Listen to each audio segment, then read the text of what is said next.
వినిపిస్తుందా? వినబడుతోంది. వినబడుతోంది uncle. Very good.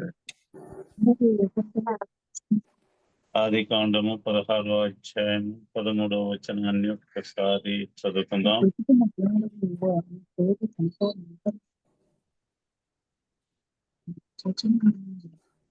అది చూచుచున్న దేవుడు అను పేరు తనతో మాట్లాడిన యెహోవాకు పెట్టెను. ఏలయనగా నన్ను చూచిన వాని నేనెక్కడ చూచితిని కదా అని అనుకునేది. దేవునికి స్తోత్రం. ప్రార్థన చేసుకుందాం.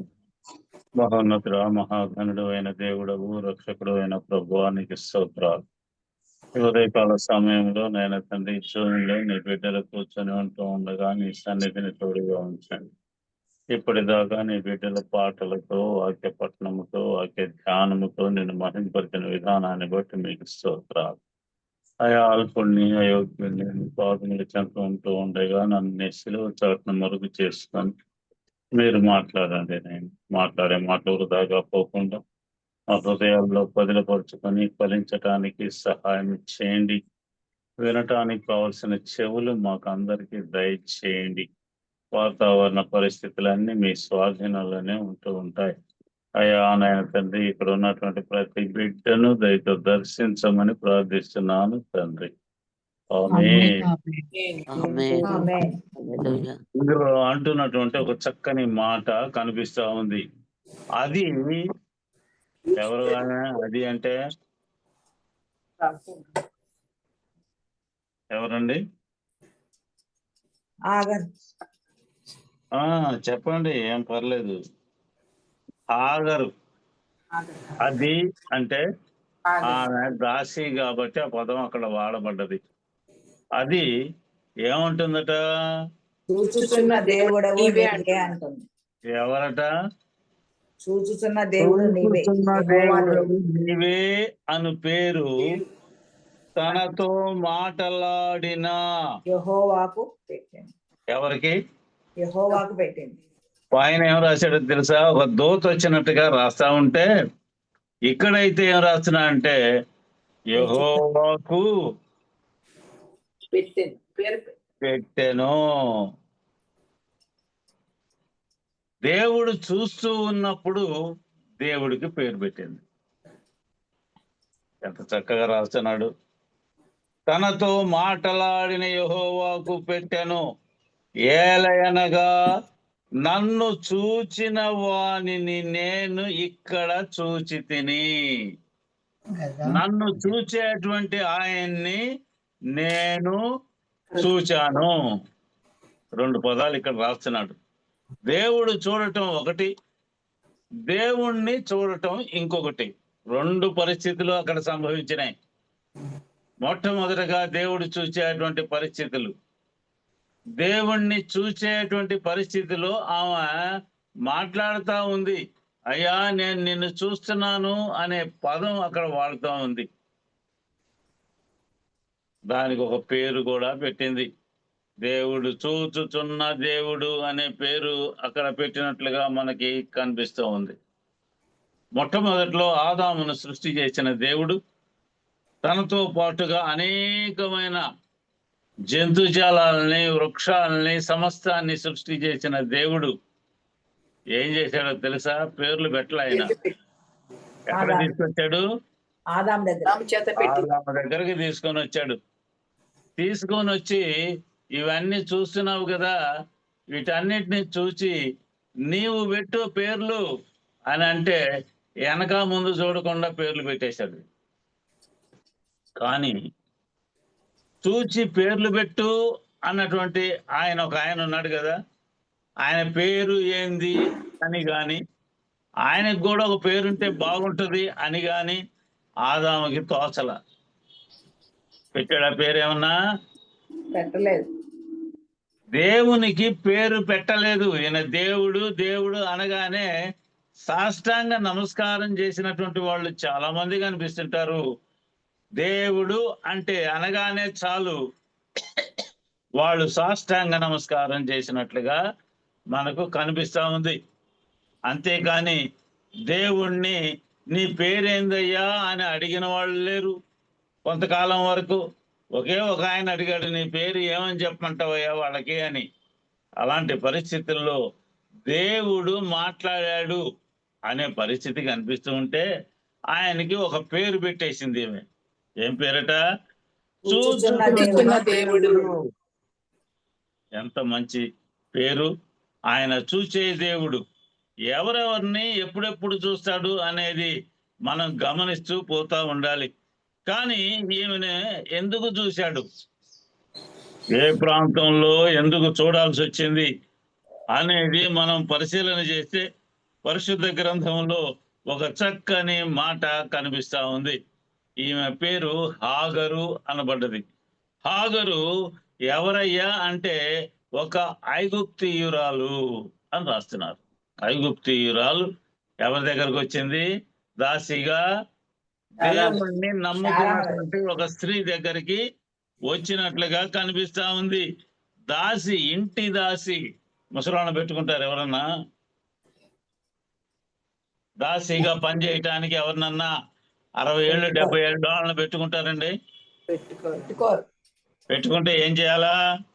వాళ్ళకి సేవ వాళ్ళకి చేయాలి. వాళ్ళకే చేయాల్సి వస్తుంది తప్పితే మనకు చేసే పరిస్థితి ఏముండదు.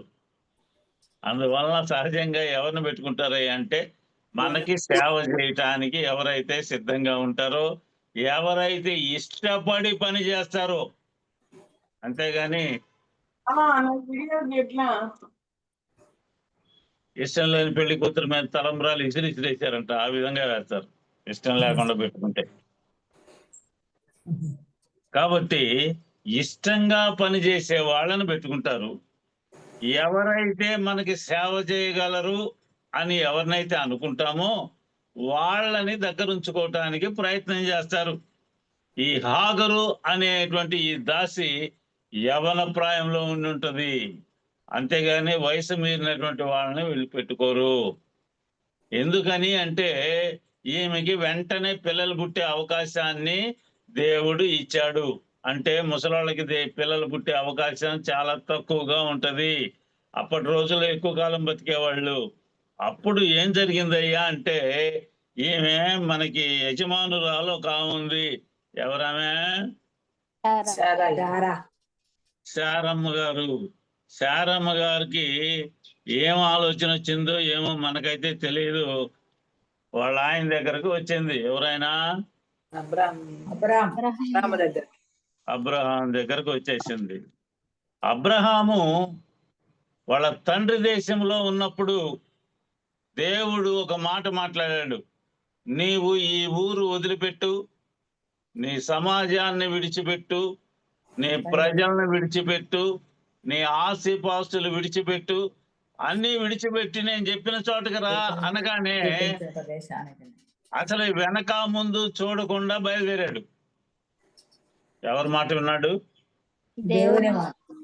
దేవుని మాట విని ఏం జరిగితే అది జరుగుద్ది అని బయలుదేరినటువంటి ఆ వ్యక్తి బయలుదేరుతూ వచ్చాడు. కొంతకాలం వచ్చిన తర్వాత దేవుడు వాగ్దానం చేశాడు. ఏమయ్యా అబ్రాము, నీకు నేను పిల్లల్ని ఇవ్వబోతున్నాను.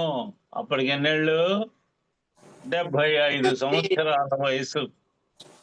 శారమ్మ గారికి 65 సంవత్సరాల వయసులో శారమ్మ గారు ఉన్నారు.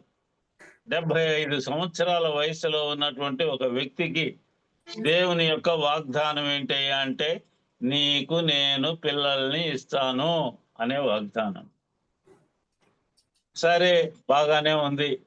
చాలా రోజులు గడిచిపోయింది. 10 సంవత్సరాలు గడిచిపోయింది. 10 సంవత్సరాలు గడిచిపోయిన తర్వాత శారమ్మ గారికి అనుమానం వచ్చింది. ఏమయ్యా బ్రాహ్మ, ఈ విధంగా దేవుడు చెప్పాడు అంటున్నావు కదా, చెప్పిన వాడు మర్చిపోయి ఉంటాడయ్యా. ఏమీ కదలలేదు, ఉలకలేదు, పలకలేదు, మళ్ళీ తర్వాత ఏం చెప్పలేదు. అప్పటికి నీకు ఎన్నేళ్ళు? 85 సంవత్సరాలు వచ్చినాయి, నాకు 75 ఏళ్ళు వచ్చినాయి. మనకి పిల్లలు పుట్టడం ఏంది? కాబట్టి ఏం చేయాలట?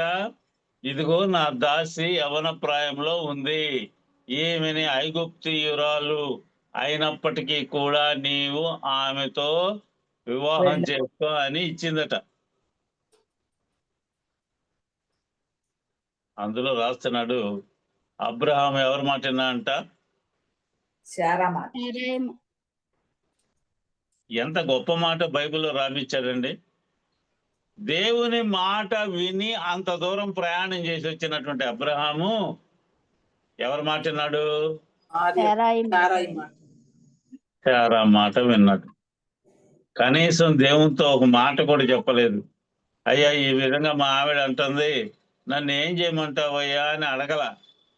ఏం చేశాడు? ఒక సామెత ఉంది, సామెతలన్నీ చెబుతా ఉంటే ఇబ్బందిగా ఉంటుంది. ముసలివాడికి దసరా పండుగ అని ఎగిరి గంతులేసాడట అబ్రహం. ఏం చేశాడు? యవ్వన ప్రాయంలో ఉన్న ఒక స్త్రీని వివాహం చేసుకోవాలనే ఆశ కలిగిందో ఏమో తెలియదు. వెంటనే భార్య చెప్పగానే ఆ భార్య మాట విన్నట్లుగా కనిపిస్తా ఉంది. మొట్టమొదట్లో ఉన్నటువంటి ఆదాము గారిని మనం పరిశీలన చేస్తే దేవుడు ఏం చెప్పాడు అనేది కూడా అక్కడ కనిపిస్తా ఉంది. ఎవరైనా సరే దేవుని మాట వింటూ వస్తూ ఉన్నటువంటి వ్యక్తిని ఇంకొక వ్యక్తి ప్రేరేపించినప్పుడు తప్పకుండా దేవుని దగ్గరకు వచ్చి కూర్చొని దేవుణ్ణి అడగాలి. అంతేగాని ఎవరు ప్రేరేపించారో వాళ్ళ మాట వినటానికి వీలు పడదు అనేది ఇందులో ప్రాముఖ్యమైనటువంటి మాట. ఆదాం గారు ఏం చేశారు? మొట్టమొదట్లో దేవుని మాట వింటా వచ్చాడు. దేవుడు సాయంత్రం పూట వచ్చాడు, వాళ్ళతో మాట్లాడుతూ ఉండేవాడు. అలాంటి పరిస్థితిలో ఉన్నటువంటి ఆయన, దేవుడు మాట్లాడుతూ ఉన్నటువంటి పరిస్థితిలో ఉన్నటువంటి ఈ ఆదాము చివరికి ఏం చేశాడు? భార్య మాట విని అని రాశాడు. పరిశుద్ధ గ్రంథకర్త రాపించింది ఏందయ్యా అంటే, భార్య అంటే భార్య అనే కాదు, థర్డ్ పార్టీ వేరే వాళ్ళ మాట విని తప్పు పని చేస్తుంటారు. చెప్పేవాళ్ళు ఎలా చెబుతారు? ఎదుటివాడు విని దానిని మనసులో పెట్టుకొని ఆచరించే విధంగా చెప్పగలరు. అంత నగిషిగా చెప్పగలిగినటువంటి వాళ్ళు చాలా మంది ఉన్నారు. వాళ్ళ మాట విన్నాము అంటే విను, కానీ ఆచరించటానికి మాత్రము దేవుణ్ణి అడుగు. ఓహో పలానా వాళ్ళు ఈ విధంగా చెబుతున్నారయ్యా, నన్ను ఏం చేయమంటావు? దేవుడు నీతో మాట్లాడేంత వరకు కూడా నీవు ఆగు. ఆదాంతో దేవుడు మాట్లాడుతున్నాడు, నీవు నీ భార్య మాట విని ఈ విధంగా చేసావు అని దేవుడు మాట్లాడుతూ ఉన్నాడు. ఇక్కడ కూడా అబ్రహాముతో మాట్లాడుతున్నటువంటి మాటలు ఏంటి అంటే, ఇదిగో నీవు ఈ పని చేయని భార్య చెప్పగానే ఇతను చేసినట్లుగా కనిపిస్తా ఉంది. అప్పుడు దాకా దేవుని మాట విని అన్ని పోగొట్టుకొని అన్ని వదిలేసి వచ్చిన ఈ యొక్క అబ్రహాము చివరికి ఏమైపోయాడు? సారాయి మాట విన్నాను. మూడవ వారి మాట విన్నట్లుగా మనకు కనిపిస్తా ఉంది. విన్నటువంటి వాడు వెంటనే దాన్ని ఆచరణలో పెట్టేశాడు. ఇదే మంచి పనేమో, దేవుని చిత్తం ఇదేనేమో, నా భార్య ద్వారా పలికిచ్చాడు అని అనుకున్నాడే తప్ప దేవుడు నాతో మాట్లాడతాడు అనేది మర్చిపోయాడు. లోకంలో ఉన్నటువంటి ప్రజలు యావత్తు కూడా ఈ విధంగానే చేస్తూ ఉంటారు. కాబట్టి హెచ్చరిక ఇది. ఎవరు పడితే వాళ్ళు ఏది పడితే అది చెబితే నీవు నమ్మి ఆచరించడానికి వీలు పడదు అనేదే ఇందులో చక్కని గొప్పదైనటువంటి విశేషమైనటువంటి మాట అనేది నువ్వు తెలుసుకోవాలి. అప్పుడు జరిగినటువంటి విషయం ఏంటయ్యా? వెంటనే ఈమె గర్భాన్ని తెరిచిన దేవుడు. ఏం దేవుడు వెంటనే ఆమె గర్భాన్ని ఎందుకు తెలిసాడు? దేవుడికి తెలుసు కదా, అబ్రహాం శారాలకే దేవుడు ఇవ్వాలి అనుకుంటున్నాడు కదా, మరి ఎందుకని హాగరుకి దేవుడు గర్భవతిగా చేశాడు? అక్కడ దేవుని యొక్క చిత్తం ఎలా ఉంది అనేది కూడా మనం అక్కడ చదువుకుంటూ పోతే తెలుస్తూ ఉంది. తర్వాత ఏం జరిగింది? ఈ యొక్క దాసి అనబడినటువంటి ఈ హాగరు తన యజమానురాల్ని తోలనాడుతూ చిన్న చూస్తూ వచ్చినట్లుగా కనిపిస్తా ఉంది. ఎవరైనా సరే ఒక లాభం కలగంగానే యజమానురాలు కంటే నేనే గొప్ప అనేటువంటి ఆలోచన కలిగితే యజమానురాలని తోలనాడేటువంటి పరిస్థితులు కనిపిస్తూ ఉంటాయి అనేది మనం తెలుసుకొని తీరాలి. ఎప్పుడైనా సరే జరిగేది ఇదే. తోలనాడితే ఏం జరిగింది? ఏం చేయాలి? డైరెక్ట్గా నేను ఇంత గొప్ప మేలు చేశాను, ధనవంతుడైనటువంటి ఆయన్ని నీకు భర్తగా ఇచ్చాను, నీవు కూడా ధనవంతురాలివిగా మార్చేశాను నిన్ను, నీవు కృతజ్ఞత చూపించకుండా నన్ను హేళన చేస్తున్నావు అని అనుకున్న ఆమె ఎవరి మీద తగాదాడాలి? హాగరు మీద మీదే తగాదాడాలి. తగదా. సహజంగా ఏం చేస్తుంటారు, ఈ దాసిరాలు మీదన తగాదాడి తీరాలి. కానీ ఈ శారమ్మ గారు ఎవరి మీద తగాదాడారు? అబ్రహాం మీద తగాదాడుతుందండి. పోయి నీవు ఈ విధంగా చేశావు, నీకు ఎంత మేలు చేశాను, ముసలోడు అని చూసుకోకుండా కూడా నీకు ఒక భార్యని ఇచ్చాను అని చెబుతూ నన్ను ఏం చేయమంటావో చెప్పు ఇప్పుడు అని అడుగుతుంది. చేసిందంతా ఏమో ఆమె, ఏం చేయమంటావో చెప్పు అని అడిగేదేమో ఈయన్ని. ఈయనేం చెబుతున్నాడు, నీ చేతి కింద ఉంది, నీ ఇష్టం వచ్చినట్టు చెయ్యి. సపోర్ట్ దొరికింది ఈమెకి. ఇక వచ్చింది, విజృంభించింది. ఆ శ్రమ తట్టుకోలేకపోయింది ఈమె హాగరు. చెప్పా పెట్టకుండా బయలుదేరి వెళ్ళిపోయింది. వెళ్ళిపోతా ఉన్నప్పుడు ఏం జరిగింది? దేవుడు ఆమెను చూచినట్లుగా రాస్తామన్నాడు ఇందులో. దేవుడు చూచేటువంటి దేవుడు, శ్రమలో చూచేటువంటి దేవుడు. ఇష్మాయేలుకి ఇస్సాకుకి ఎన్ని సంవత్సరాలు తేడా ఉందో తెలుసు కదా మీకు అందరికీ? ఎన్ని సంవత్సరాలు? వాగ్దానం చేసింది 75 సంవత్సరాల వయసులో అబ్రహాంకి. 10 సంవత్సరాలు గడిచిన తర్వాత హాగర్కి పిల్లవాడు పుట్టాడు. అంటే ఎన్నేళ్ళు? 85. ఇస్సాకు పుట్టే టయానికి ఎన్నేళ్ళు? 100. అప్పటికి ఎన్నేళ్ళు? 15 సంవత్సరాలు తేడా ఉంది. 85 సంవత్సరాల నుండి 100 సంవత్సరాలకి మధ్యలో తేడా 15 సంవత్సరాల తేడా ఉంది. 86 సంవత్సరాలు. ఇస్సాకు కంటే మనకి తెలిస్తే 15 సంవత్సరాల తేడా కనిపిస్తా ఉంది. అందువలన ఈమెకి అనుమానం వచ్చింది. ఈమెకి ఇన్ని సంవత్సరాలు ఎవరన్నా వాగ్దానం చేస్తే, మన వాగ్దానాలు చేస్తే ఈ సంవత్సరాలు జరగాలి అని దేవుడు వాళ్ళ యొక్క ఓపికను పరీక్షించాడు. సహనాన్ని పరీక్షించేటువంటి దేవుడు మన దేవుడు. వీళ్ళకి ఎంతవరకు సహనం ఉంటుందో చూద్దాం. ఈ జబ్బు కలగజేశాము, ఈ జబ్బు నుండి వీళ్ళు ఎంతకాలము నన్ను ఓపికగా ప్రార్థన చేస్తారో చూద్దాం అని చూసేటువంటి దేవుడు, పరీక్షించేటువంటి దేవుడు మన దేవుడు. ఏదైనా విషయంలో పరీక్షించేటువంటి దేవుడిగా మనకు కనిపిస్తూ ఉంటాడు. ఆయన చూచేటువంటి దేవుడిగా మనకు కనిపిస్తూ ఉంటాడు. ఇందులో మనం చూస్తే ఒంటరిగా నడిచిపోతా ఉందట ఈమె. అప్పట్లో జనాభా చాలా తక్కువ కదండి, చాలా తక్కువగా ఎక్కడెక్కడో గుడారాలు వేసుకొని ఉంటారు. ఈమె మాత్రం ఆ ఎడారిలో, అడవుల్లో ఒక్కతే ప్రయాణం అయిపోతూ ఉంటే ఎవరిని తలుసుకొని ఉండాలి? ఈమె అబ్రహాము దేవుణ్ణి తలుసుకొని ఉండాలి. భయమా కాదండి చీకట్లో పోతుంటే? మాకు భయం ఏమి లేదండి, మేము టౌన్లో ఉన్నాం. సందకాటి నుండి తెల్లవారుజాము దాకా బస్సులు జుయ్యి అని వస్తుంటాయి అనుకుంటున్నారా? అక్కడే ఉండవు. సర్పాలు ఉంటాయి, తేళ్లు ఉంటాయి, రకరకాలైనటువంటి జీవరాశులు, క్రూర జంతువులు ఉంటాయి అక్కడ. అలాంటి పరిస్థితుల్లో ఒక్కతే బయలుదేరిపోతా ఉంటే భయం వేసి దేవుణ్ణి స్మరణ చేసుకుంటా ఉంటారు. అక్కడ దెయ్యం ఉంది ఆ చెట్టు దగ్గర, మీరేంద్ర ఇట్టబోతున్నారు అని ఎవరన్నా అంటే ఆ చెట్టు దగ్గరికి పోయేవాడే ఉండడు. చూసారా? పాడుబడ్డ ఇల్లు అది, ఆ ఇంట్లో దెయ్యాలు తిరుగుతున్నాయంటే ఒక్క జీవరాశి కూడా అనుకోనేవు. అలాంటి పరిస్థితి. ఈమె భయపడి వణుకుతూ కేకలేసుకుంటూ పోయి ఉంటుంది నా ఉద్దేశం ప్రకారం. అలాంటి ఒంటరితనము భయంకరంగా కనిపిస్తూ ఉంటుంది. ఒంటరి జీవితంలో దేవుడు స్మరణకు వస్తాడు అనేది మనం తెలుసుకోవాలి. ఒంటరి జీవితం ఎందుకు వస్తుంది? ఒంటరి జీవితం వచ్చింది అంటే వాళ్ళల్లో ఏదో లోపము ఉండి తీరాలి. అందరూ విడిచిపోయినా సరే నేను నిన్ను విడిచిపెట్టను అనేది ఎప్పుడు?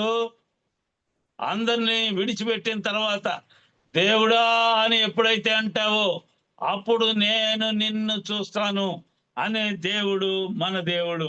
ఆయన చూచేటువంటి దేవుడిగా మనకు కనిపిస్తూ ఉంటాడు.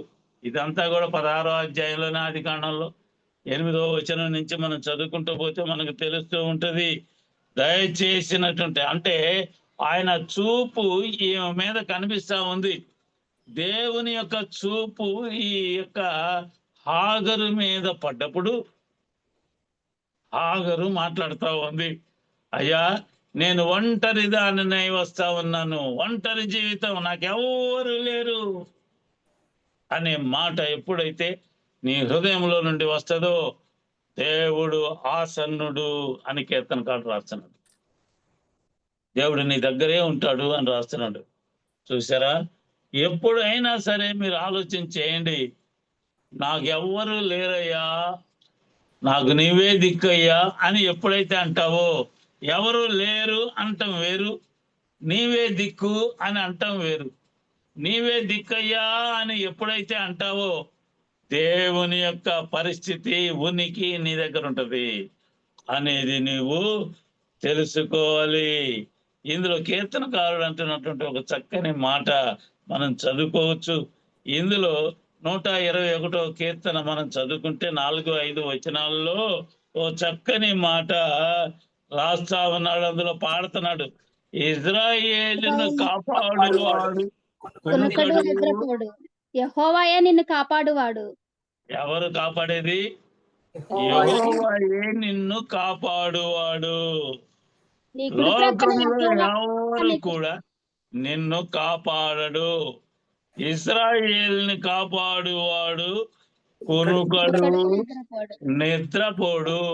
ఆయన కునికాడు అనుకోండి, ఆ క్షణంలో ఏం జరుగుతుందో ఎవరికి తెలుస్తుంది? నిద్రపోయాడు అనుకోండి, ఆ సమయంలో ఏం జరుగుతుందో తెలుసుద్దా? కానీ లోకము సమస్తాన్ని తెలుసుకున్నటువంటి దేవుడు ఎలా ఉంటాడు అంటే ఆయన కునికేవాడు కాదు, నిద్రపోయేవాడు కాదు. కునకటం అంటే తెలుసు కదండి, పిల్లల్ని కూర్చోబెడితే చదవరా అని అప్పుడప్పుడు నిద్ర వచ్చి ఇలా అంటుంటారు, అది కునుకు. ఒక్క సెకండ్ వస్తుంటది, మరలా లేచి చదువుతా అంటుంటాడు. నిద్రపోయే పరిస్థితులు మనం గమనించలేము దేవుని దగ్గర నుండి. అలాంటి పరిస్థితిలో ఉన్న దేవుడు నిన్ను చూచేటువంటి దేవుడు. దేవుడు చూచే క్షణాలని మనం ఎన్నో జ్ఞాపకం చేసుకోవచ్చు. ఏ ఏ సందర్భాల్లో దేవుడు మనల్ని చూస్తాడో మనకి పరిశుద్ధ గ్రంథంలో రాయబడతా ఉంది. మొట్టమొదట్లోనే దేవుడు చూచాడు. మాట్లాడటానికి వచ్చినటువంటి దేవుడు ఆదాముతో, ఆదామా నీవు ఎక్కడున్నావు అన్న దేవుడు కనిపిస్తూ ఉంటాడు. దేవునికి తెలియదా ఆదాం ఎక్కడున్నాడో? చూడటానికి వచ్చినటువంటి దేవుడు దగ్గరకు వచ్చి నిలబడి, ఆదాం ఎక్కడున్నావు చెప్పు అని అడిగాడు అంటే దగ్గరగా ఉంటేనే కదా ఆయనకి వినపడేది. ఆదాంకి నేను తప్పు చేసినప్పుడు పలానా చాటున్నాను, నువ్వు తప్పు చేసావని ఎవడయ్యా నీతో చెప్పింది? తినకూడని పని, నువ్వు చేయకూడని పని చేసావా? దేవునికి తెలియదా? ఆపాలని తెలియదా? చాలా మంది అడుగుతుంటారు ఈ మాటలు. దేవునికి తెలుసు కదా, ఆ చెట్టు అక్కడ ఎందుకు పెట్టాడు, కావాలని చేసే పనులు ఇవన్నీ కూడా అంటుంటారు. దేవుని చిత్తం ఎలా ఉంది వాళ్ళకి తెలియదు. పరిస్థితులు ఆ విధంగా ఉంటాయి. దేవుడు చూచిన దేవుడు, ఏం చేస్తున్నాడో చూచిన దేవుడు, ఎక్కడ దాక్కున్నాడో చూచిన దేవుడు. నీవు ఎక్కడైనా దాక్కుంటే దేవునికి కనపడవా? కనపడే పరిస్థితులు అందులో కనిపిస్తూ ఉంటాయి. ఎంత గొప్ప మాట! ఇజ్రాయేల్ని కాపాడువాడు కునుకడు నిద్రపోడు, అయితే యెహోవాయే నిన్ను కాపాడువాడు. నిన్ను కాపాడుతాడు. ఇజ్రాయేల్ని తీసి పక్కన పెట్టు, యెహోవాయే నిన్ను కాపాడుతాడు అనే మాట ఇందులో కనిపిస్తాం. చైనా దేశంలో హూజువాటి అనే రాజు ఒక ఆయన ఉన్నాడు. ఆ రాజు తన రాజధాని చుట్టూ పెద్ద గోడ కట్టించి ఆ గోడకి దగ్గర 40,000 మంది సైన్యాన్ని పెట్టాట. ఆయనకి ఒక మంచి పేరు వచ్చింది, ఏంటంటే 80,000 కన్నులు గల చక్రవర్తి అట ఆయన. ఎన్ని వేలు? 80,000. ఎంతమంది కాపలా ఉంచాడు? 40,000. ఒక్కొరికి 2 కళ్ళు ఉంటాయి. 2 కళ్ళు చొప్పున లెక్కేసుకుంటే ఎంత 80,000 కళ్ళు ఉన్నాయంట. ఒక మనిషికే 40,000 80,000 ఇలా కళ్ళుంటే దేవుడు సమస్తాన్ని చూసే దేవునికి ఆ కళ్ళు ఎలా ఉండాలి? మనం పరిశీలన చేస్తే యెహోవా దృష్టి ఎలా ఉంటుందో పరిశుద్ధ గ్రంథకర్త రాస్తున్నాడు. 2వ దినవృత్తాంతముల గ్రంథంలో 16వ అధ్యాయంలో 9వ వచనాన్ని మనం పరిశీలన చేద్దాం.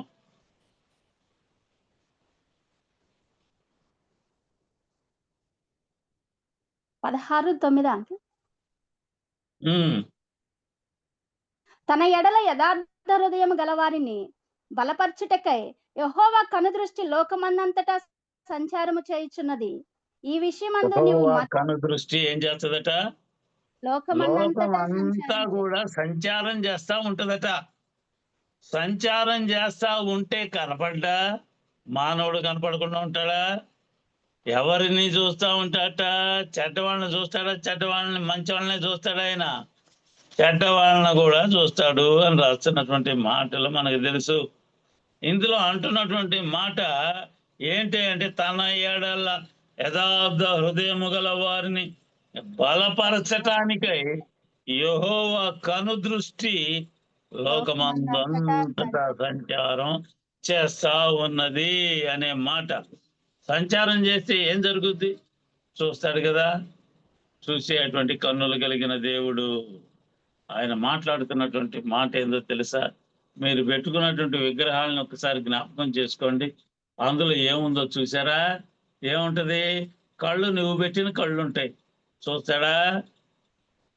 నువ్వు పెట్టిన చెవులుంటాయి, వింటాడా? నువ్వు పెట్టిన నోరుంది, మాట్లాడతాడా?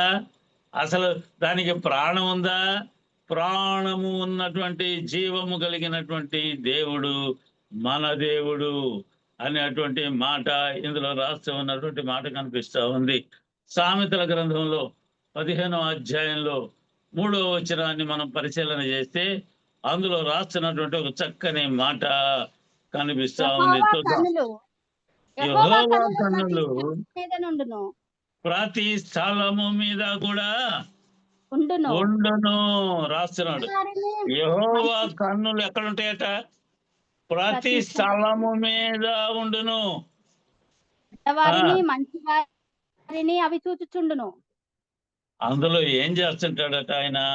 ప్రతి స్థలంలో ఉన్నాయి అంటే అది చెడ్డ స్థలం అయినా ఉండొచ్చు, చెడ్డ వాళ్ళు ఉండే స్థలం అయినా ఉండొచ్చు, మంచి వాళ్ళు ఉండే స్థలమైనా ఉంటది. కాబట్టి ఆ కన్నులు ఎవరిని చూస్తాయో ఇందాక తెలుసుకున్నాం. ఎవరిని చూస్తాయి అనేది పరిశుద్ధ గ్రంథకర్త రాపించాడు. కీర్తనకారుడు అంటున్నాడు 14వ అధ్యాయంలో 2వ వచనాన్ని మనం పరిశీలన చేస్తే అందులో అంటున్నటువంటి ఒక చక్కని మాట. ఈ అధ్యాయం 2 చోట్ల రాయబడ్డది. 53వ అధ్యాయం 1వ వచనంలోను 14వ అధ్యాయం 2వ వచనంలోను మనకు కనిపిస్తా ఉంటది. ఇది ఏందట? వివేకము కలిగి దేవుని వెదకు వారు కలరేమో అని యెహోవా ఆకాశము నుండి చూచి నరులను పరిశీలించెను. రాస్తున్నాడు. దేవుడు ఎక్కడి నుండి చూస్తాట? ఆకాశము నుండి చూసే దేవుడు. ఎవరిని చూస్తాట? వివేకము కలిగి దేవుణ్ణి వెతికే వాళ్ళు ఉన్నారేమో, దేవుణ్ణి వెతికే వాళ్ళు ఉన్నారా అని దేవుడు చూస్తుంటాట. ఎవరిని? మనుష్యుల్ని చూస్తుంటాట. తెలివి కలిగి. తెలివి అంటే ఏంటి? జ్ఞానము. జ్ఞానం అంటే ఏంటి? యెహోవా యందు భయభక్తులు కలిగి ఉండుట జ్ఞానమునకు మూలము. అంటే వివేకము కలిగిన వాళ్ళు ఎవరన్నా అన్నా అంటే దేవుని యందు భయభక్తులు కలిగి ఉన్నటువంటి వాళ్ళు అని అర్థం. వాళ్ళని చూడటానికట దేవుణ్ణి వెతుకుతున్నారా లేదా అని చూడటానికి దేవుడు ఆకాశము నుండి నరులను పరిశీలన చేస్తూ ఉన్నాడు అని రాస్తున్నాడు. ఎందుకండి పరిశీలన చేయటం? దేవుడు మొట్టమొదట సృష్టి చేసినప్పుడు ఎలా ఉన్నారు? ఆదికాండం 1:31 మనం పరిశీలన చేస్తే అందులో రాసినటువంటి ఒక చక్కని మాట కనిపిస్తా ఉంది. ఏంటట?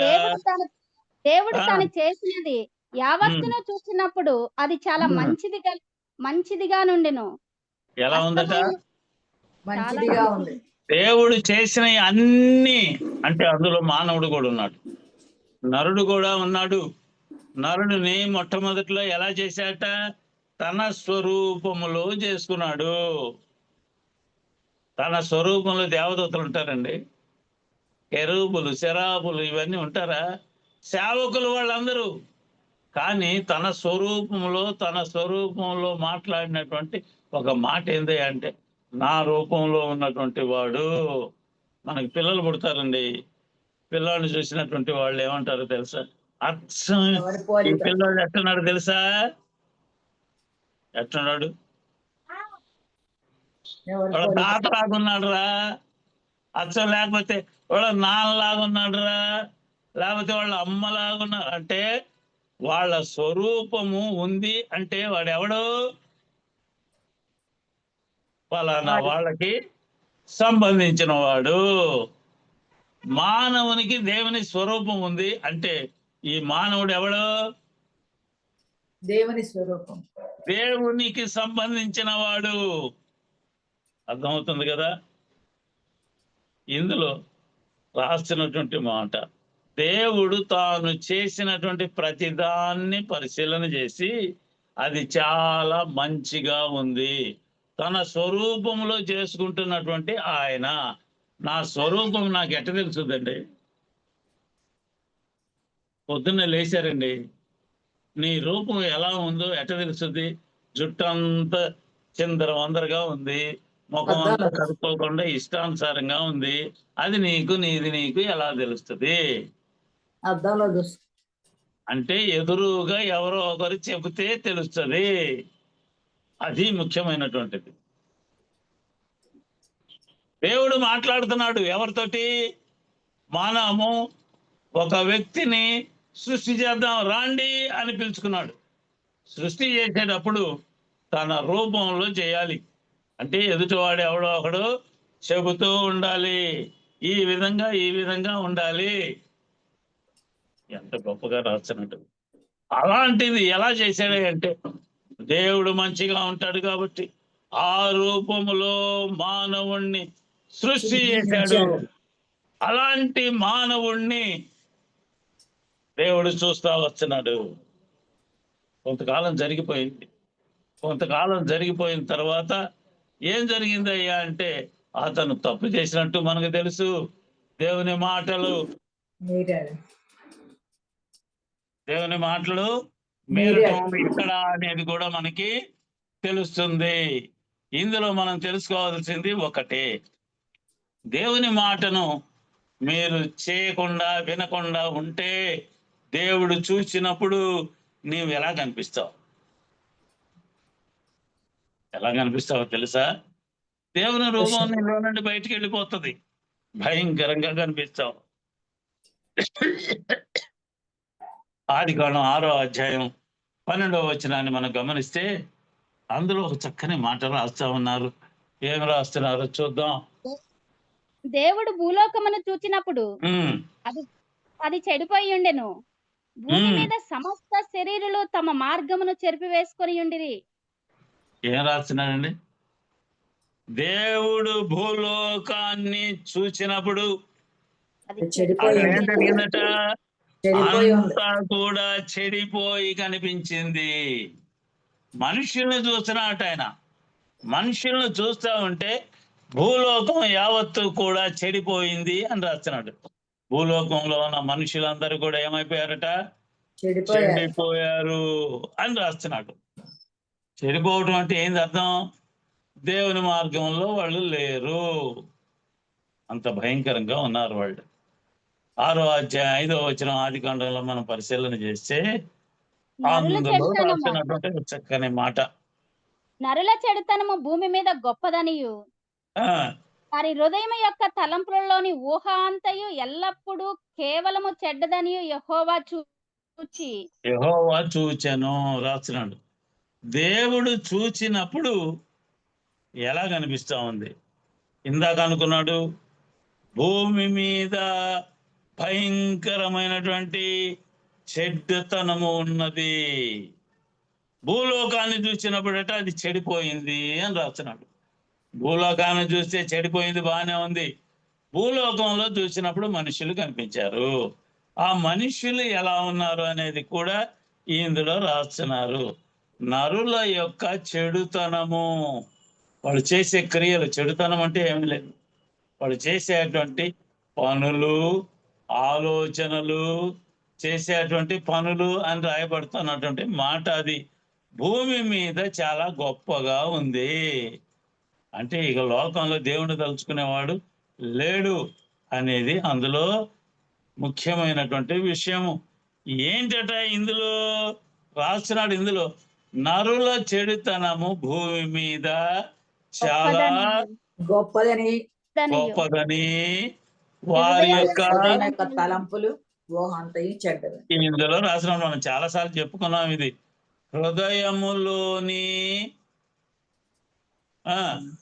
తలంపులలోని ఊహ అంతయు తలంపులలోని ఊహ అంతయు చెడ్డది. తలంపు అంటే ఏంటి? ఊహ అంటే ఏంటి? ఒక మనిషి ఇలా ఉన్నప్పుడు, నిలబడి ఉన్నప్పుడు వానికి తలంపులు అంటే తలంపులు వస్తున్నాయిరా అంటుంటారు ముసలాళ్ళు చాలా మంది కూర్చొని. నాకు అన్ని తలంపులు వస్తున్నాయిరా అంటున్నాడు. అంటే ఏంది? పాత జీవితంలో తను చేసినటువంటి పనులన్నీ గుర్తుకు రావటం. తను చేసినటువంటి పనులు అన్ని గుర్తుకొస్తా ఉంటాయి తలంపులలో. వాటిల్లో కూడా రేపేం చేద్దాం, ఎల్లుండి చేద్దాం అనేది ఊహించుకోవటం. నేను రేపు పొద్దున్నే లేచి పనికి పరిగెత్తాలి, రేపు పొద్దున్నే సగం ఇల్లు కట్టుకున్నాను, మిగిలిన సగం ఇల్లు చేసుకోవాలి, నేను కట్టించుకోవాలి, లేదంటే రకరకాల పనులు చేయాలి అనేది ఊహించుకోవటం. అంటే ఒక మనిషి నిలబడ్డప్పుడు చేసినటువంటి పనులు, చెయ్యాలి అనుకుంటున్నటువంటి పనులు ఇవన్నీ కూడా ఎలా ఉన్నాయట? ఊహాంతయు చెడ్డది అని దేవుడు చూచాడు. ఎక్కడ చూశాడండి? హృదయంలో చూస్తాడు. చేయాలనుకున్న పని ఎట తెలుస్తుంది? హృదయములోని తలంపులలో ఊహ. ఇవన్నీ కూడా దేవునికి తెలుసు అనేది మనం తెలుసుకొని తీరాలి. ఎంత గొప్ప దేవుడు! నీ హృదయాన్ని పరిశీలన చేసేటువంటి దేవుడు మనకు కనిపిస్తూ ఉంటాడు. లోకమును చూచినప్పుడు అది చెడిపోయింది అని రాసినటువంటి మంచి మాట ఇందులో కనిపిస్తూ ఉంది. ఇప్పుడు నిన్ను నన్ను దేవుడు చూచినప్పుడు నీ పరిస్థితి ఎలా ఉంది? పక్కవాడి పరిస్థితి ఎలా ఉంది? నీకు నీవుగా తెలుసుకుంటున్నావా? యెషయా గ్రంథకర్త రాస్తున్నాడు కదా, మనం చదువుకుంటున్నాం. ఎప్పుడు కూడా లేచి చూసినప్పుడట అనుకుంటున్నాడు, అయ్యో నా పెదవులు ఎలా ఉన్నాయట? అపవిత్రమైనవి. ఎట్ట తెలిసిందండి అపవిత్రమైంది అని? అపవిత్రతలో దొల్లాడుతున్నటువంటి మానవుడు, అయినటువంటి పనులు చేస్తూ మాట్లాడేటువంటి మానవుడు నేను తప్పు మాట్లాడానని ఎప్పుడు తెలుసుకుంటాడో తెలుసా? వాని హృదయము దేవుని వైపు తిరుగుతూ ఉన్నప్పుడు. లేకపోతే వాడు తెలియదు. తాగుబోతున్నాడు, వాడు తాగుతానే ఉంటాడు చచ్చిందాక. ఎప్పుడు మానేస్తాడు?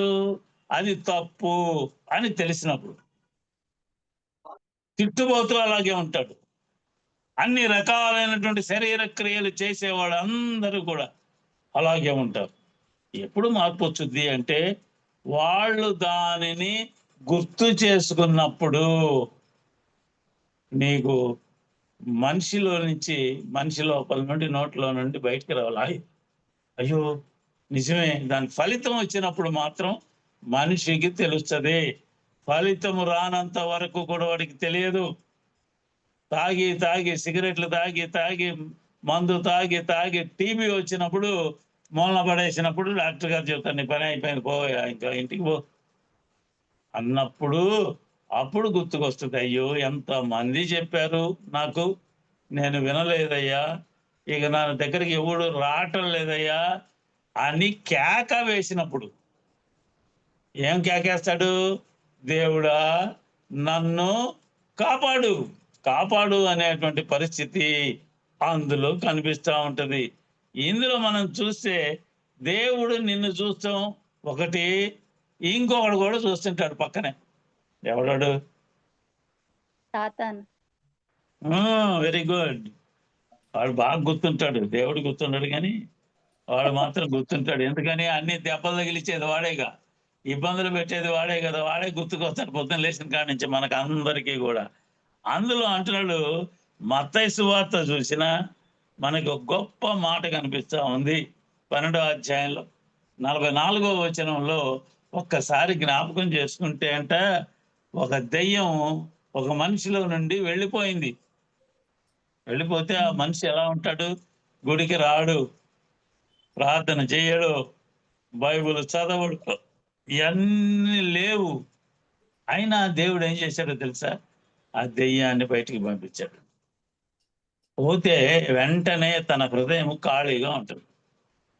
ఖాళీగా ఉన్న దాన్ని దేంతో దాంతో పూర్తిగా నింపాలి, లేకపోతే అందులోకి అన్నీ పడిపోతాయి. మనం వానాకాలం చలికాలాల్లో మనం చూస్తుంటాం, ఖాళీగా ఉన్నటువంటి ఒక గ్లాస్ అక్కడ పెడతాం ఇంకో లైట్ కింద, అందులో ఏం పడతాయో తెలుసా? గాలి వస్తుంది, లైట్ దగ్గర ఎగిరే అన్ని కూడా పురుగులు. అందులో పడతాయి. బోర్లు ఇచ్చామనుకోండి, అంటే దాంట్లో ఏదో ఒకటి ఉంది అని బోర్లు ఇచ్చామనుకోండి, లోనకు పోతాయా? అంటే మూసేసేటప్పుడు లోపల ఏముంది అనేది మనం చూడాలి. లోపల ఏముంది? ఇప్పుడు దాకా బయటికి పంపించినటువంటి అపవాది ఉన్నాడు, వెంటనే తలుపులు వేయబడ్డాయి. వేయబడేటప్పుడు ఏముంది నీ హృదయంలో?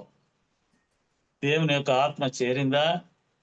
అది ఆ ఆత్మట వెళ్ళిపోయినటువంటి దురాత్మ తిరుగుతా తిరుగుతా తిరుగుతా మళ్ళీ వచ్చి చూసుకుందంట, పాత జీవితం వీడు మళ్ళీ కెలుగుతున్నాడా లేదా అని. విశ్రాంతి దొరకనందున వెంటనే చూసుకుంది. ఏం చేశారట? అక్కడ అన్ని అమర్చి పెట్టి శుభ్రంగా ఉందంట, అంత బ్రహ్మాండంగా అమర్చాడంట. హృదయము రెడీగా ఉంది, ఎవరైనా చేరొచ్చు. అక్కడ చేర్చటానికి వీలుగా అక్కడ ఎవరు లేరు. పాపం దేవుని మాటలు చెప్పేవాళ్ళు లేరు, పరిశుద్ధ గ్రంథాన్ని ఇచ్చి చదవయ్యా అనేవాళ్ళు లేరు, పాటలు నేర్పుదాము అని ముందుకొచ్చిన వాళ్ళు కూడా వాడికి దొరకలేదు.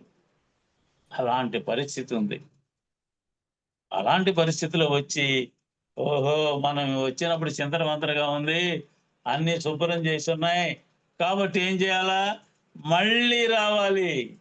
ఇందాక నేను ఒక్కదాన్నే ఉంటే ఏం జరిగింది? వెళ్ళగొట్టాడు.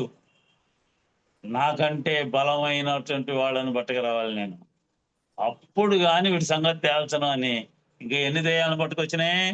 7 దెయ్యములను వెంట పెట్టుకొని వచ్చాను. ఇంకా 7 దెయ్యాలు. రకరకాలైనటువంటి పరిస్థితులు కనిపిస్తా ఉన్నాయి. బలమైనవి అని రాస్తున్నాడు అందులో. ఈ మొదట్లో పట్టింది చాలా తక్కువది.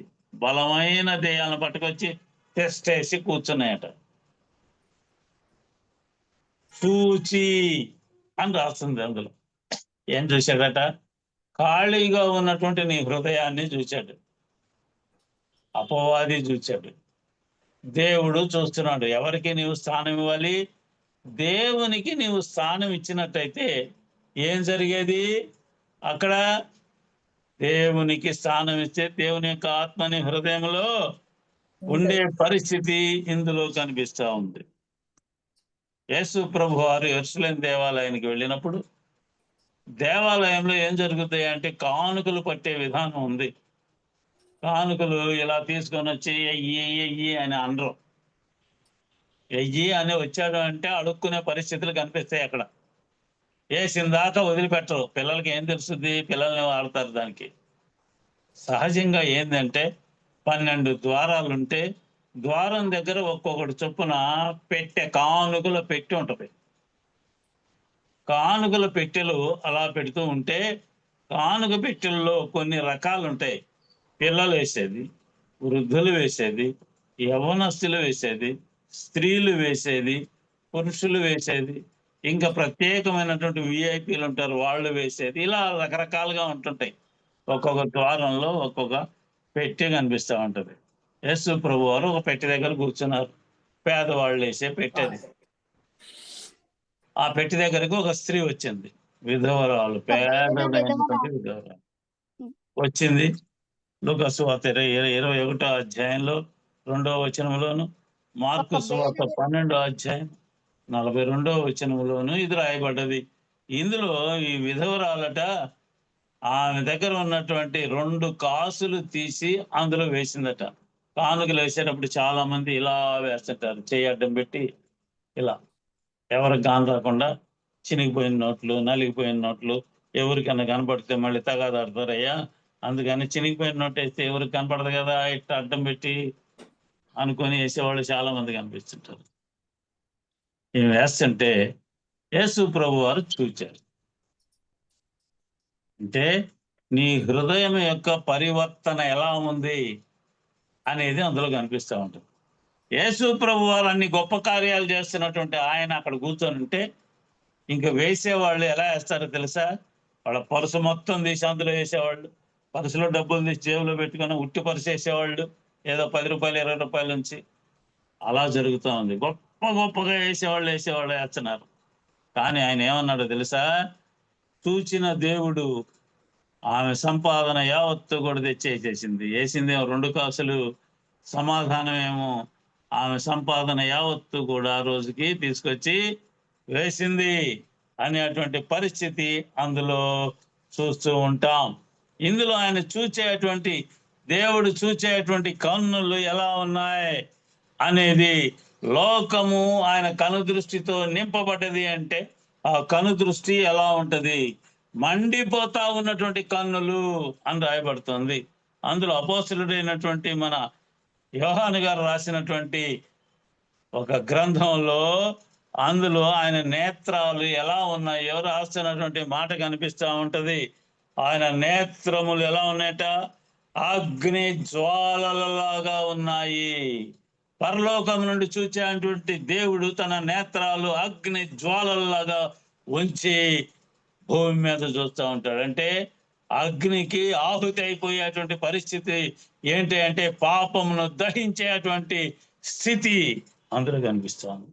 ప్రకటన గ్రంథంలో 1వ అధ్యాయంలో మనం పరిశీలన చేస్తే 14వ వచనంలోను, 2వ అధ్యాయం 18వ వచనంలోను, 19వ అధ్యాయం 12వ వచనం, ఈ 3 వచనాలు కూడా దేవుని యొక్క కన్నులను గురించి రాయబడతా ఉంది. ఎలా ఉన్నాయట మనం చదువుకుంటే 1వ అధ్యాయం 14వ వచనాన్ని పరిశీలన చేస్తే, ఆయన తలయు తల వెంట్రుకలను తెల్లని ఉన్నిని పోలినవై హిమమంత ధవలముగా ఉండెను. ఆయన నేత్రములు అగ్ని జ్వాలల వలె ఉండెను. తల మీదేమో వెంట్రుకలు తెల్లగా ఉన్నాయి. పాపం ఆయనకు అప్పుడు రంగు లేదు, రంగు దొరకల, నల్లటి రంగు, లేకపోతే వేసుకునేవాడేమో. ఇప్పుడు మనవాళ్ళు ఏం చేస్తున్నారు?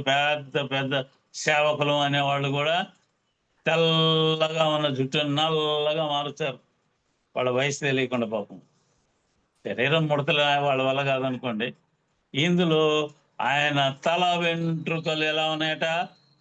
ధవళములాగా కనిపిస్తున్నాయి. ధవళము తెల్లగా కనిపిస్తున్నాయి. చూస్తే చాలు తెలుపు. ఇంత తెల్లగా ఉంది. ఎండాకాలం మధ్యాహ్నం ఎండలోకి వచ్చి చూడండి ఎంత తెల్లగా కనిపిస్తుంది అంటే ఆ వెలుగు. అలాంటి దానికంటే చూడలేనంత తెలుపు కనిపిస్తూ ఉంటది. కళ్ళను చూసేటైనా ఎలా కనిపిస్తుందట? చదువమ్మా. ఆయన తలయు తల వెంట్రుకలను తెల్లని ఉన్నిని పోలినవై హిమమంత ధవలముగా ఉండెను. ఆయన నేత్రములు అగ్ని జ్వాలల వలె ఉండెను. నేత్రములు ఎలా ఉన్నాయి? అగ్ని జ్వాలలలాగా ఉన్నాయి. మనం ఎప్పుడైనా సరే పరిశీలన చేస్తుంటాం. పొయ్యి దగ్గర నిలబడండి, పొయ్యి ముట్టించామండి, ముట్టిస్తే ఇలా మంట మండుతుంటుందండి. మనం ఏమన్నా తీసి అందులో దగ్గరగా పెడితే కాదు. ఎడంగా పెట్టాలి. మంట ఏమి ఇక్కడ దాకానే వచ్చుద్ది. ఆ మంటకి జ్వాల అంటారే, శఖ పైదాకా వస్తుంది. భయంకరంగా ఉంటుంది అది. చూసారా? దేవుని యొక్క కన్నులు అలాంటివి. అలాంటి కళ్ళతోటి నిన్ను చూసేటువంటి దేవుడు, నీ హృదయంలో పరిశీలన చేయటానికి నిన్ను చూసేటువంటి ఆ కన్నులు ఎలా ఉన్నాయట? అగ్ని గోళములలాగా మండుతూ ఉన్నాయి. దాని ఎదుట ఏ పాపము నిలవలేదు, మండిపోద్ది అనేటువంటి పరిస్థితి. అలాంటి కన్నులు కలిగినటువంటి దేవుడు ఎవరిని చూశాడు? చూచుచున్న దేవుడవు నీవే కాబట్టి నేను నిన్ను చూశాను. ఒక్కరే చూస్తే ఏం కనపడతారండి? ఇద్దరు చూస్తే వానిది వీనికి, వీనిది వానికి కనిపిస్తా ఉంటది. దేవుడు చూసేటువంటి క్షణాలు చాలా కనిపిస్తూ ఉంటాయి. అందులో మొట్టమొదటి ఏంటంటే శ్రమను చూసేటువంటి దేవుడు. దేవుడు మానవుల యొక్క శ్రమను చూస్తాడు. సమూయేలు గ్రంథంలో, మొదటి గ్రంథంలో 1వ అధ్యాయంలో 11వ వచనాన్ని మనం చూస్తే అతి శ్రమ పడినటువంటి ఒక వ్యక్తి కనిపిస్తూ ఉంటుంది. ఈ శ్రమ అనేది శారీరకమైనది. శారీరక శ్రమ అంటారు దాన్ని. మనసుకు తగిలినా కూడా అది శరీరానికే తగులుతున్నట్టుగా అనిపిస్తూ ఉంటుంది, భయంకరంగా అనిపిస్తూ ఉంటుంది. ఇందులో ఒక వ్యక్తి కనిపిస్తూ ఉంటది.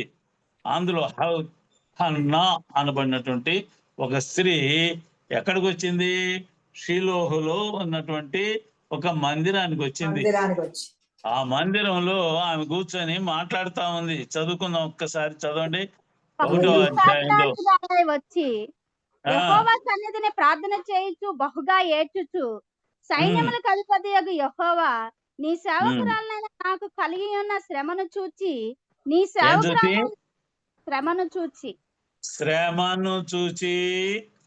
నీ సేవకురాలను నన్ను మరువక జ్ఞాపకము చేసుకొని నీ సేవకురాలైన నాకు మగపిల్లను దయచేసిన ఎడల వాని తల మీద క్షౌరపు కత్తి ఎన్నటినీ రానియక వాడు బ్రతుకు తినవలన్నిటినూ నేను వాడిని యెహోవాగు నీకు అప్పగించునని మొక్కుబడి చేసుకొనెను. ఇందులో మొక్కుబడి కనిపిస్తా ఉంటది. శ్రమను గుర్తు చేస్తుంది దేవునికి. నీకు కలిగిన శ్రమ, శారీరకమైనటువంటి శ్రమ. ఎందుకు వచ్చింది ఆమెకి శ్రమ? భర్త బ్రహ్మాండంగా చూసుకుంటున్నాడు. ఒక వాటా చిన్న ఆమెకి ఇస్తే 2 వాటాలు ఆమెకి ఇస్తున్నాడు, పెద్ద ఆమెకి ఇస్తున్నాడు. ధనమే గొప్ప అనుకుంటున్నారు వాళ్ళు. కానీ కలిగినటువంటి శ్రమ ఎలాంటిది అంటే బిడ్డలు లేరు అనేది చాలా భయంకరమైనటువంటి శ్రమ. వాళ్ళు వీళ్ళు సూటిపోటి మాట్లాడుతూ ఉంటారు. అందులో ఈ చిన్న ఆమెకి పిల్లలు ఉన్నారు. ఆ పిల్లలను చూపించి ఆమెను ఎగతాళి చేస్తూ ఉంటే హృదయం గాయంతో ఉంది. ఆమె వచ్చి వాగ్దానం చేస్తూ ఉంది, ఏమని? నాకు పిల్లాడిని అయ్యా అని. దాని ఫలితం ఏందో తెలుసా? ఏం ఫలితం అది? నిందాస్పదమైనటువంటి మాటలు హన్నాకు తగిలితే అది శ్రమగా మారి భయంకరంగా ఉంటది. ఇంట్లో ఎవరైనా సరే అత్త కోడళ్ళు తగాదాడుకుంటే కోడలు ఊరేసుకుంది అన్నారు అంటే, కోడలు ఊరేసుకుంది లేదంటే బావిలో దూకింది లేదంటే ఇంకేదన్నా పడ్డది అని అంటే, ప్రాణం తీసుకుంది అంటే అర్థం ఏందో తెలుసండి? ఆమెకి శారీరకమైనటువంటి శ్రమ ఎక్కువయింది అని అర్థం. ఆ శ్రమ శారీరకమైనది ఒకటైతే హృదయంలో నుండి వచ్చేది ఇంకొకటి. హృదయంలో గాయమై బయటకు వచ్చేటువంటి పరిస్థితులు. ఎక్కువ భాగం అత్త కోడల మధ్య వివాదాల్లోనే ఎక్కువ మంది చనిపోయే పరిస్థితులు కనిపిస్తూ ఉంటాయి. ఇందులో భర్త దగ్గరికి వెళ్తే బాగానే చూసుకుంటున్నాడు. ఆమెను ఏమంటారు? సవతి అంటారండి తెలుగులో. అలాంటి ఆమె చేసేటువంటి పనులు ఏమికి బాధ కలిగిస్తూ ఉన్నటువంటి పరిస్థితి. దేవుడు చూచే పరిస్థితిని అక్కడ కలిగింది. ఏమని? ఆమె పోయి షిలోహులో ఉన్నటువంటి మందిరంలో ప్రార్థన చేస్తూ కూర్చున్నప్పుడు ఏలి అనబడినటువంటి యాజకుడి దగ్గరకు వచ్చి కూర్చుంది. ఇందులో మనం చదువుకుంటూ పోతే ఏలి అనబడినటువంటి యాజకుడు ఎక్కడున్నాడు తెలుసా? ఒక స్తంభం ఉంటది, అక్కడ కుర్చీ వేసుకుంటాడు, కూర్చుంటాడు, కూర్చొని ప్రార్థన చేస్తుంటాడు. యెరూషలేములో కూడా అలాగే జరుగుతూ ఉంటాయి. యెరూషలేం మందిరం పెద్దగా ఉంటది.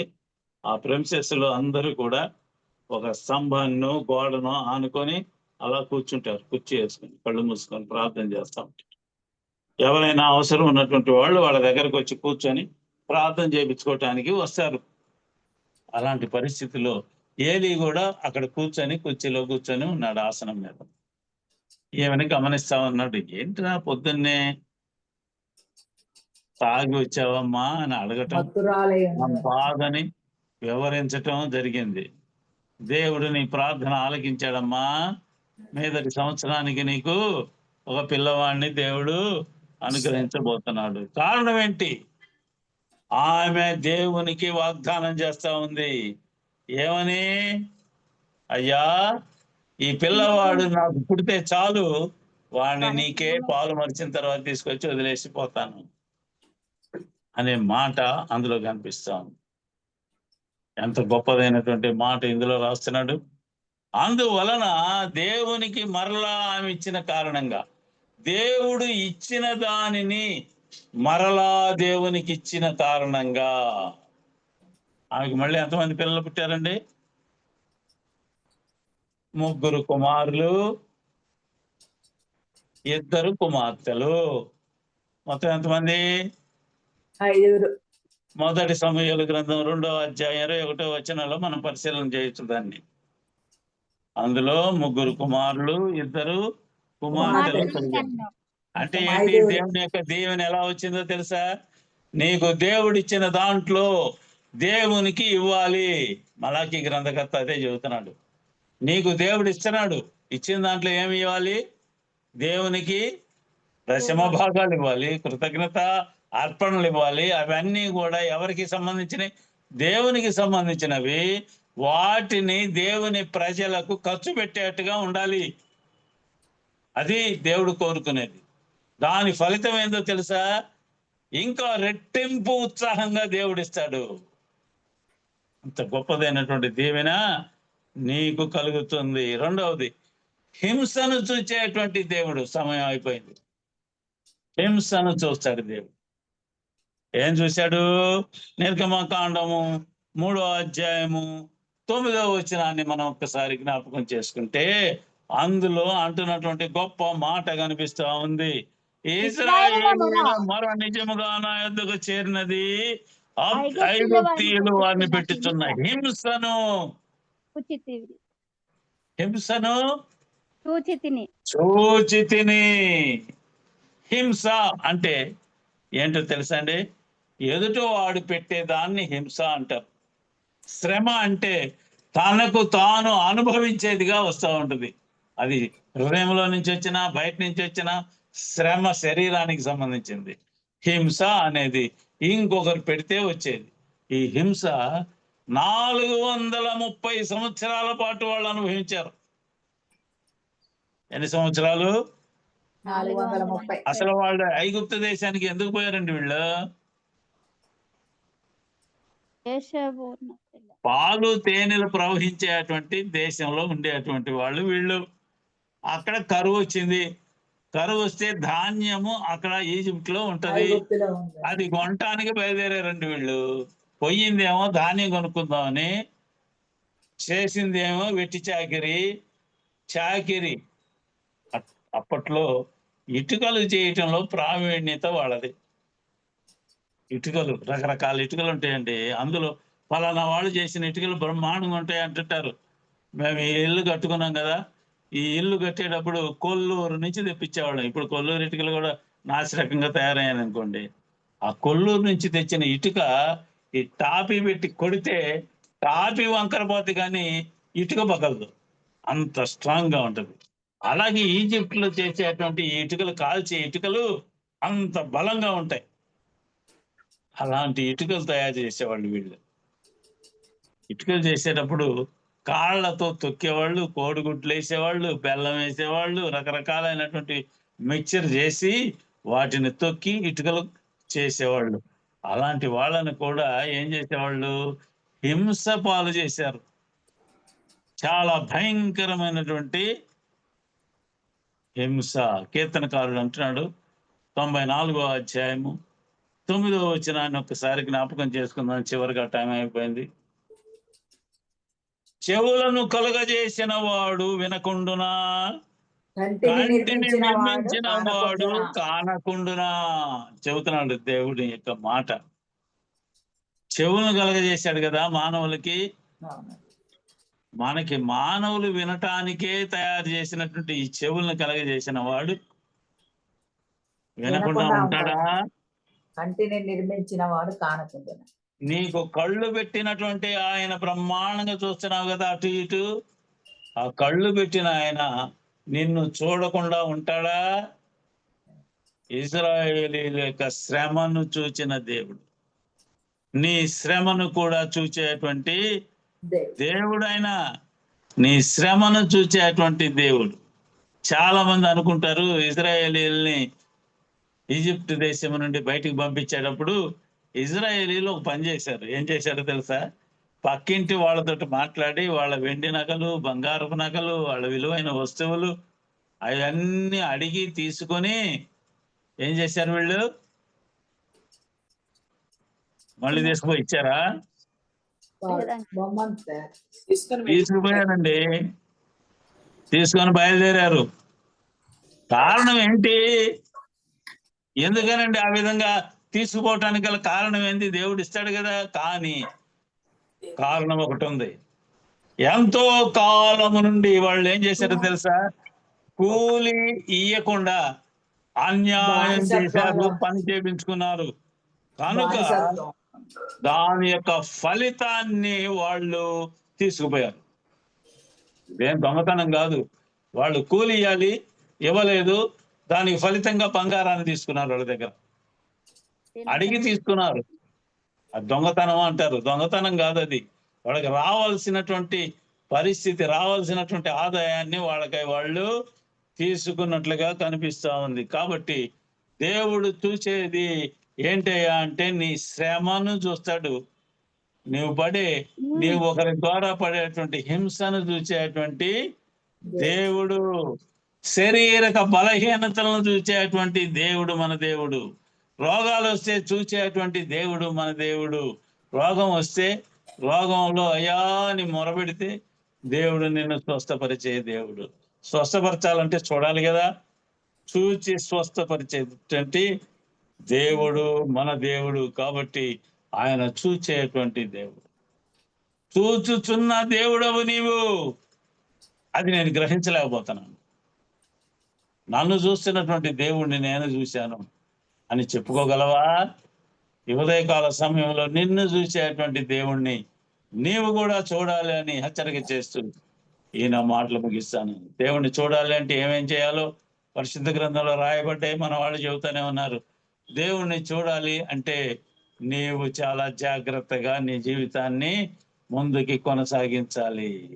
దేవుణ్ణి అడగాలి.